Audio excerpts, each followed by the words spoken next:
أعوذ بالله من الشيطان الرجيم.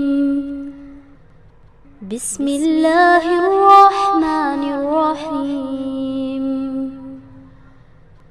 اقرأ باسم ربك الذي خلق. خلق الإنسان من علق. اقرأ وربك الأكرم. الذي علم بالقلم. علم الإنسان ما لم يعلم. رب اشرح لي صدري ويسر لي أمري واحلل عقدة من لساني يفقهوا قولي. رب يسر ولا تعسر وتمم بالخير. اللهم انفعنا بما علمتنا وعلمنا ما ينفعنا وزدنا علما. اللهم ارنا الحق حقا وارزقنا اتباعه وارنا الباطل باطلا وارزقنا اجتنابه. تمام تعریفیں اللہ رب العالمین کے لیے ہیں اور ہمارے نبی محمد صلی اللہ علیہ وسلم پر ہزاروں درود و سلام. پیاری بہنوں، السلام علیکم ورحمۃ اللہ وبرکاتہ. آج ہم سورہ اعراف کا 11واں رکوع، اس کی تفسیر دیکھیں گے. اللہ تعالیٰ سے دعا ہے کہ اللہ تعالیٰ ہم کو اور آپ سب لوگوں کو اس کو اچھی طرح سے سمجھنے کی توفیق عطا فرمائے اور اللہ تعالیٰ اس پر عمل کرنے کی توفیق عطا فرمائے اور اسے اور دوسرے لوگوں تک پہنچانا بھی ہم لوگوں کے نصیب میں اللہ تعالیٰ لکھ دے کہ ہم لوگ پہنچانے والے بھی بن جائیں. چلیے شروع کرتے ہیں. اعوذ باللہ من الشیطان الرجیم. بسم اللہ الرحمن الرحیم. 11واں رکوع سورہ اعراف. وَإِلَىٰ مَدْيَنَ أَخَاهُمْ شُعَيْبًا، اور اہل مدین والوں کی طرف ہم نے ان کے بھائی شعیب کو بھیجا. قال یا قومی اعبدوا اللہ، اور اس نے کہا اے میری قوم عبادت کرو اللہ کی. ما لکم من الہ غیرہ، تمہارے لیے اس کے سوا کوئی الہ نہیں ہے. قد جاءتکم بینۃ من ربکم، یعنی تمہارے پاس تمہارے رب کی طرف سے ایک واضح دلیل، بینہ مطلب ایک واضح دلیل آ چکی ہے. فَأَوْفُوا الْكِيلَ وَالْمِيزَانَ، لہٰذا ناپ اور تول پورا رکھو. وَلَا تَبْخَسُوا النَّاسَ أَشْيَاءَهُمْ، اور لوگوں کو ان کی چیزیں کم نہ دیا کرو. وَلَا تُفْسِدُوا فِي الْأَرْضِ، اور نہ فساد کرو زمین میں. بعد اصلاح ہو جانے کے بعد. ذالکم خیر لکم، یہ تمہارے لیے بہتر ہے. ان کنتم مؤمنین، اگر تم واقعی مومن ہو. تو بہنوں دیکھیے، اس آیت میں یہ کہا گیا ہے کہ مدین کے طرف ہم نے ان کے بھائی شعیب کو بھیجا. تو مدین جو ہے وہ ایک قبیلے کا نام ہے جو ابراہیم علیہ السلام کے بیٹے مدیان کی طرف منسوب ہے. مدین کے لوگ مشرقی اردن کے باشندے تھے اور حجاز کے علاقے میں خلیج عقبہ کے کنارے بستے تھے. ریڈ سی کے پاس بحر احمر، جس کو اردو میں ریڈ سی کو کیا کہا جاتا ہے، بحر احمر، اس کے قریب کے ساحلی علاقے پر بسنے والے لوگ تھے. شروع میں جیسے اور دوسری قوموں کی طرح سے یہ لوگ بھی دین ابراہیمی پر تھے، مطلب توحید پر تھے. یہ پیغمبر کی اولاد تھے، نیک لوگ تھے. لیکن 500 سال میں ان کے اندر دھیرے بگاڑ آتا گیا. جو وقت گزرتا گیا دین کی بنیادیں جو ہیں وہ کمزور ہوتی گئیں اور ان کی نسل بگڑ گئی، مطلب وہ لوگ شرک میں مبتلا ہو گئے. یہ تجارت پیشہ لوگ تھے اور وہ ہر طرح کی خرابیوں میں مبتلا ہو گئے تھے. اللہ تعالیٰ نے ان کی طرف شعیب علیہ السلام کو بھیجا. شعیب علیہ السلام کا ذکر قرآن پاک میں 11 مرتبہ آیا ہے. یہ موسیٰ علیہ السلام سے پہلے مبعوث ہوئے تھے، کیونکہ قرآن میں ان پیغمبروں کا ذکر کرنے کے بعد اللہ تعالیٰ نے فرمایا ہے کہ ثم بعثنا من بعد موسیٰ، ان کے بعد ہم نے موسیٰ کو بھیجا. شعیب علیہ السلام کے بارے میں تھوڑا سا ہم جان لیتے ہیں کہ شعیب علیہ السلام کو خطیب الانبیاء کا لقب دیا گیا ہے. وہ بہت زبردست طریقے سے اپنی قوم کو خطاب کرتے تھے اور بہت اچھی طرح سمجھاتے تھے۔ ان کا سمجھانے کا انداز بھی بہت اچھا تھا، مگر ان کی قوم نے اتنا اچھی طرح سے سمجھانے کے بعد بھی جس کو اللہ تعالیٰ ہدایت نہیں دینا چاہتا وہ لوگ ہدایت نہیں پا سکتے۔ پیغمبر نے پوری کوشش کیا مگر ان کی قوم نے سمجھ کے نہ دیا۔ پھر انہوں نے کہا کہ اے میری قوم اللہ کی عبادت، یا قومی عبد اللہ، یعنی اے میری قوم اللہ کی عبادت کرو۔ ما لکم من الہ غیرہ، تمہارے لیے اس کے سوا کوئی الہ نہیں ہے۔ اور قد جاءتکم بینۃ من ربکم، تحقیق کہ آ چکی تمہارے پاس ایک بینہ، یعنی تمہارے رب کی طرف سے۔ مطلب کیا ہے بینہ؟ مطلب کھلی دلیل آ گئی تمہاری طرف، تمہارے رب کی طرف سے۔ شعیب علیہ السلام کی رسالت کے دلائل موجود ہیں۔ پس کیا کہا انہوں نے؟ فَأَوْفُوا الْكَيْلَ وَالْمِيزَانَ، پس پورا کرو ناپ کو اور تول کو۔ مطلب یہ کہ پورا پیمانہ بھر کے دو، اور تولو جب کوئی سامان تو اس کو بھی پورا دو۔ مطلب ناپ اور تول درست طریقے سے کرو، نہ تم کم کر کے دو لوگوں کو ان کی چیزیں۔ وَلَا تَبْخَسُوا النَّاسَ أَشْيَاءَهُمْ، تبخسوا کا کیا مطلب ہے کہ مطلب کمی کرنا، کسی کے حق میں کمی نہیں کرنا چاہیے، اور کسی کے اشیاءہم، کسی کی چیز میں بھی کمی نہیں کرنا چاہیے۔ مطلب ناپ تول میں کمی کے لیے بخس کا لفظ آیا ہے یہاں پہ،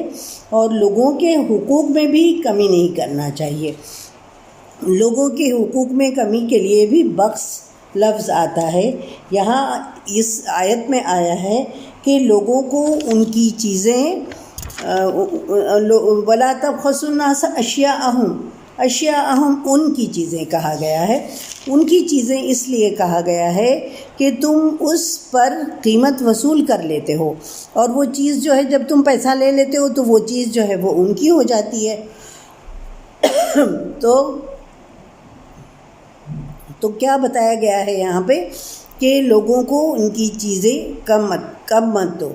اس پر جب کہ تم پوری اس کے لیے قیمت وصول کر چکے ہو۔ تو اب چیزیں دینا، تو اگر چیز گن کر دے رہے ہو تو بھی، یا ناپ کر دے رہے ہو تو بھی، یا تول کر بھی دے رہے ہو، تو پوری ان کی چیز ان کو دو اور اس میں کم نہ کرو۔ اس کے لیے یہاں پر اس آیت میں آیا ہے فَأَوْفُوا الْكَيْلَ وَالْمِيزَانَ وَلَا تَبْخَسُوا النَّاسَ أَشْيَاءَهُمْ وَلَا تُفْسِدُوا فِي الْأَرْضِ، اور زمین میں فساد نہ کرو بعد اصلاحها، اس کی اصلاح کے بعد۔ اب زمین میں فساد نہ کرو مطلب کیا ہے؟ مطلب یہاں پر یہ کہنے کا مطلب ہے کہ زمین میں فساد نہ کرو، یعنی تمہارے پاس واضح دلیل آ چکی ہے، یعنی ابراہیم علیہ السلام کی تعلیمات سے تو تم واقف ہو، پھر تم کیسے شرک میں مبتلا ہو گئے، اور یہ تجارتی لین دین میں تم دھوکے بازی کرنے لگے، اور اللہ اور اس کے بندوں کے حقوق کو وہ کرنے لگے، حقوق کم کرنے لگے۔ اس سے کیا ہوا؟ فساد فی الارض کا، یہی چیزیں جو ہے فساد فی الارض کا ریزن جو ہیں وہ بنتی ہیں۔ تو بہنوں، یہ جو شعیب علیہ السلام کی قوم تھی تو وہ کیا کرتی تھی؟ سب سے پہلے جو برائی ان کے اندر تھی وہ شرک تھی، یعنی وہ اللہ کے ساتھ اور دوسری چیز لوگوں کو بھی شریک کرتے تھے۔ دوسری چیز جو ان کے اندر خرابی تھی وہ اخلاقی بیماری تھی، وہ یہ تھی کہ وہ اپنی تجارتی کاروبار میں ہر طرح کی ہیرا پھیری کرتے تھے، چیٹنگ کرتے تھے، جھوٹ بول کر مال بیچتے تھے، کسی کی مجبوری سے فائدہ اٹھانا ان کا جو ہے فیوریٹ ہابی تھی ان کی، کسی کو دیتے وقت کم دینا اور لیتے وقت زیادہ لینا، یعنی یہ سب ان کی مال کا بھاؤ بڑھا کر بیچنا اور دینے کے ٹائم پہ کم کر دینا، یہ ان کی جو ہے ان کی خرابی تھی، اخلاقی خرابی تھی ان کے اندر۔ یعنی بزنس کرتے ہوئے وہ ہر طرح کی بے ایمانی کرتے تھے، اور جو بھی ہتھ کنڈے، ہم اس چیز کو خوب سمجھ سکتے ہیں کہ دیتے وقت جو ہے ناپ اور تول میں کمی کرنے کے لیے وہ جو بھی ہتھ کنڈے اختیار کر سکتے تھے، کیے جا سکتے تھے، جتنے بھی جس سے دینے والوں کو پتہ بھی نہ چلے کہ ان کے حق میں کمی ہوئی ہے، اور جو چیز اس کو زیادہ ملنی چاہیے تھی وہ چیز اس کو کم ملی ہے۔ اور یہ سب چیزیں جو ہے وہ شعیب علیہ السلام کی قوم میں بہت عام ہو گئی تھی۔ یہ ان کی خرابی، یہ ان کی اخلاقی خرابی تھی۔ اور شعیب علیہ السلام جو تھے وہ تقریباً ابراہیم علیہ السلام کی وفات کے تقریباً 600 سال بعد اہل مدین کی طرف بھیجے گئے تھے، اور اہل مدین والے جو تھے وہ اپنے آپ کو ابراہیم علیہ السلام کے دین کے پیرو سمجھتے تھے۔ لہٰذا شعیب علیہ السلام نے جب ان کو مخاطب کیا اور یہ فرمایا کہ تمہارے پاس واضح دلیل آ چکی ہے، پھر تم کیوں چیٹنگ کرتے ہو، دھوکہ بازی کرتے ہو، کیوں تم اس طرح کا کام کرتے ہو؟ پھر شعیب علیہ السلام نے ان کو سدھارنے کی کوشش کی۔ سب سے پہلے جو ان کی کمزوری تھی اس پر ان کی پکڑ کی، اور لوگوں سے یہ کہا کہ ناپ اور تول پورا رکھو، لوگوں کو ان کی چیزیں کم نہ دیا کرو، اور زمین میں اصلاح ہو جانے کے بعد اس میں بگاڑ نہ پیدا کرو۔ زمین میں اصلاح ہو جانے کے بعد یعنی تمہارے پاس جو ہے حقیقی علم جو ہے اللہ تعالیٰ کی طرف سے علم جو ہے وہ تمہارے پاس آ چکا ہے، تمہارے لوگوں نے اس کو سمجھ لیا ہے، اب اس کے اندر بگاڑ نہ پیدا کرو، یعنی اس کے اندر وہ احکام میں جو اللہ تعالیٰ کی طرف سے آئے ہیں اس میں تبدیلی نہ کرو، چینجز نہ کرو۔ یہی ساری چیزیں جو ہے زمین میں بگاڑ کا سبب بنتی ہیں۔ پھر آگے دیکھیے، اور یہ کس سے مخاطب ہیں اللہ تعالیٰ یہاں پر؟ شعیب علیہ السلام نے ذالک خیر لکم ان کنتم مومنین، یہ ساری چیزیں سمجھانے کے بعد ان سے کہا کہ یہ سب چیزیں جو میں بتا رہا ہوں وہ بہتر ہیں تمہارے لیے اگر واقعی تم مومن ہو، ایمان رکھتے ہو۔ اگر تمہارے اندر ایمان ہے تو یہ ساری چیزیں تمہارے لیے فائدہ مند ہیں۔ آگے کیا فرما رہے ہیں؟ آگے کی آیت دیکھیے، وَلَا تَقْعُدُوا بِكُلِّ صِرَاطٍ، اور زندگی کے وَلَا تَقْعُدُوا، اور نہ تم بیٹھ جاؤ، بِكُلِّ صِرَاطٍ، ہر راستے پر، یعنی زندگی کے ہر راستے پر تم نہ بیٹھ جاؤ، تُوعِدُونَ یعنی لوگوں کو دھمکانے کے لیے، وَتَصُدُّونَ عَن سَبِيلِ اللَّهِ، اور اللہ کے راستے سے روکنے کے لیے تم زندگی کے ہر راستے پر نہ بیٹھ جاؤ۔ وَتَصُدُّونَ عَن سَبِيلِ اللَّهِ، اور من آمن بِهِ وَتَبْغُونَهَا عِوَجًا، اور جو شخص اس پر ایمان لایا اس سے اس کے راہ سے روکو مت، اور وَتَبْغُونَهَا عِوَجًا، اور جو رستہ ہے سیدھا راستہ ہے تم اس میں کجی اختیار کرو، یعنی تم اس میں ٹیڑھ ڈھونڈو، تم اس کے اندر لوپ ہولز ڈھونڈو۔ وَاذْكُرُوا إِذْ كُنْتُمْ قَلِيلًا، اور وہ وقت یاد کرو جب تم تھوڑے سے تھے، فَكَسَرَكُمْ، پھر اللہ نے تم کو جو ہے زیادہ کر دیا، وَانظُرُوا، اور دیکھو، كَانَ عَاقِبَةُ الْمُفْسِدِينَ، اور دیکھو کہ فساد کرنے والوں کا کیا انجام ہوتا ہے۔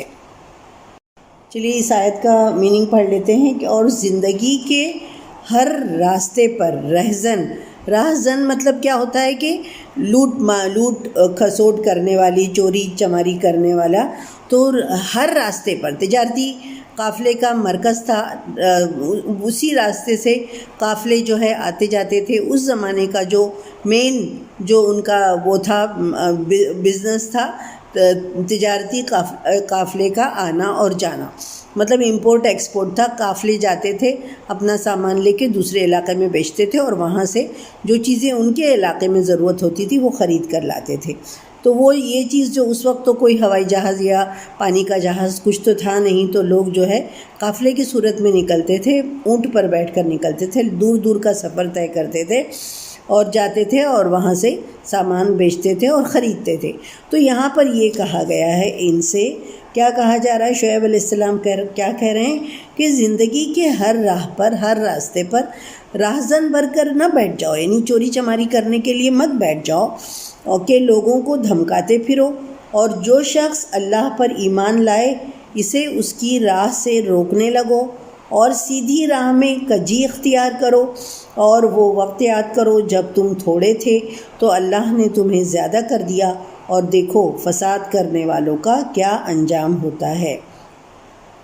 تو بہنیں دیکھیے یہاں پر جو ہے زندگی کے ہر راہ پر راہزن بن کر نہ بیٹھ جاؤ اور لوگوں کو دھمکاتے پھرو، یعنی اس کا یہ مطلب زندگی کے ہیرا پھیری کی یہاں پر قسمیں یہ بتائی گئی ہیں کہ تجارتی راستے یعنی قافلے جہاں سے گزرتے تھے وہ تجارتی راستوں پر بیٹھ کر ان قافلوں جو قافلے تھے ان کو لوٹنے نہ بیٹھ جاؤ، یعنی ان کی یہ تھی، ان کے اندر یہ برائی تھی کہ وہ تجارتی قافلوں کو لوٹ لیتے تھے۔ اب لوٹنا مطلب ایک تو یہ ہوتا ہے کہ گن پوائنٹ پر لوٹ لینا، ان کو بڑا طاقتور جو ہوتا ہے وہ کمزور کا مال جو ہے وہ چھین لے۔ دوسری قسم جو یہ ہے لوٹنا، اس کی دوسری قسم یہ آتی ہے کہ ابھی سامان لے کر یہ لوگ نکلے ہیں، جو بزنس مین ہیں وہ نکلے ہیں، وہ لوگ ابھی وہ تجارتی منڈی میں پہنچے نہیں ہیں، اس سے پہلے ہی ان کو روک لینا اور ان کے مال کا سودا کر لینا،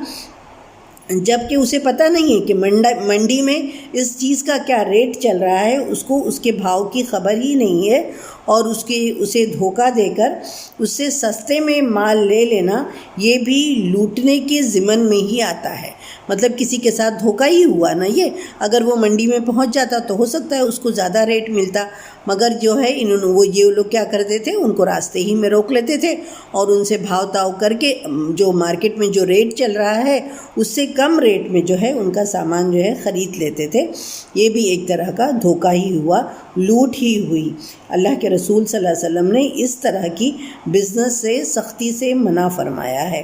اور ایک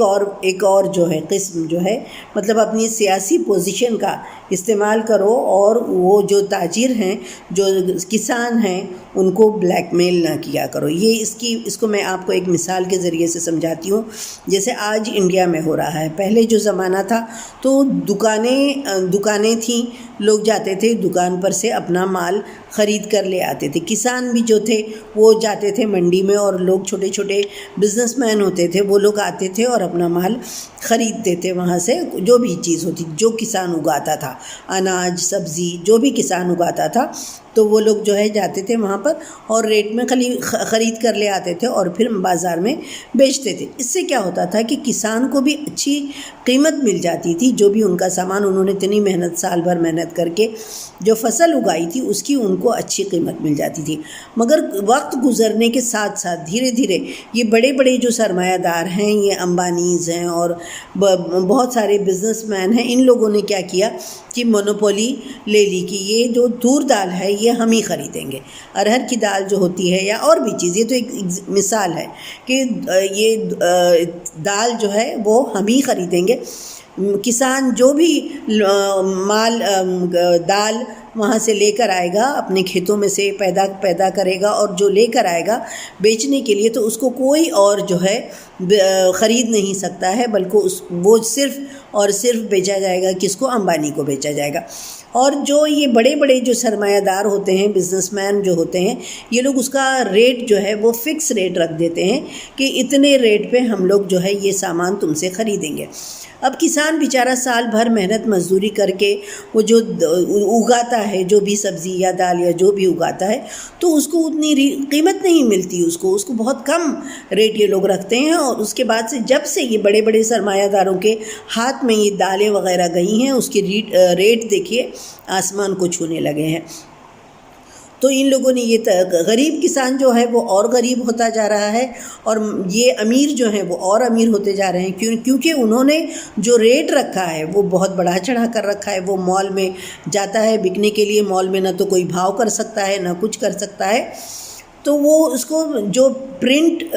ریٹ کے حساب سے اس کو مال خریدنا پڑتا ہے۔ تو مطلب یہ ہے کہ یہ بھی ایک طرح کی لوٹ ہی ہوئی۔ بہت دفعہ ہم نے نیوز پیپر میں پڑھا ہوگا کہ ٹماٹر جو ہے وہ کسان نے یوں ہی اس کو پھینک دیا زمین میں، روڈ پہ، سڑک پہ پھینک دیا